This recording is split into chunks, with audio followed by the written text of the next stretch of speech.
नमस्ते विद्यार्थी मित्रांनो, आपण वर्ग आणि वर्गमूळ हा टॉपिक चालू केला आहे. वर्ग आणि वर्गमूळ.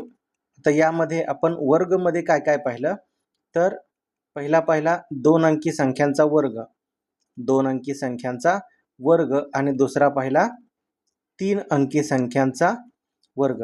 आता आपण पाहू वर्गमूळ कसं काढायचं. तर बघा, एक संख्या दिली 7921.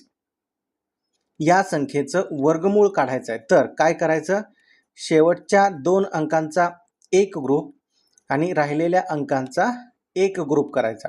शेवटच्या 2 अंकांचा एक ग्रुप आणि राहिलेल्या अंकांचा एक ग्रुप. आता याचा वापर करून काय करायचं बघा.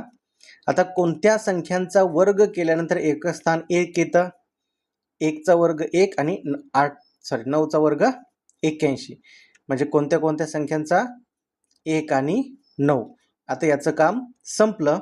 आता हे 79 जे आहे ते कोणत्या 2 पूर्ण वर्गांमध्ये आहे, 8चा वर्ग 64 आणि 9चा वर्ग 81.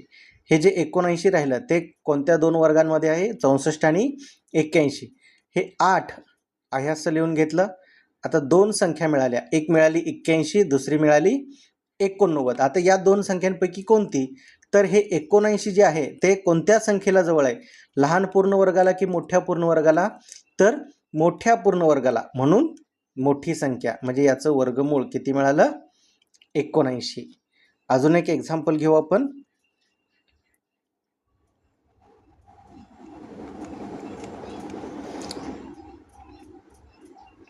$21,316. आता काय करायचं, शेवटच्या 2 अंकांचा एक ग्रुप, राहिलेल्या अंकांचा एक ग्रुप. कोणत्या 2 संख्यांचा वर्ग केल्यानंतर एकक स्थान 6 येतं, 4 आणि 6. म्हणजे 4 आणि 6. आता याचं काम संपलं.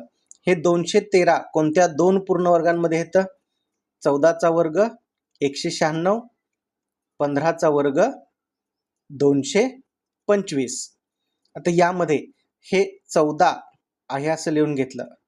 म्हणजे एक संख्या मिळाली 144, दुसरी मिळाली 146. आता हे 213 कोणत्या संख्येला जवळ आहे, 196ला. म्हणजे लहान पूर्ण वर्गाला की मोठ्या पूर्ण वर्गाला, तर मोठ्या पूर्ण वर्ग संख्येला, म्हणून मोठी संख्या. म्हणजे याचं वर्गमूळ किती आलं, 146.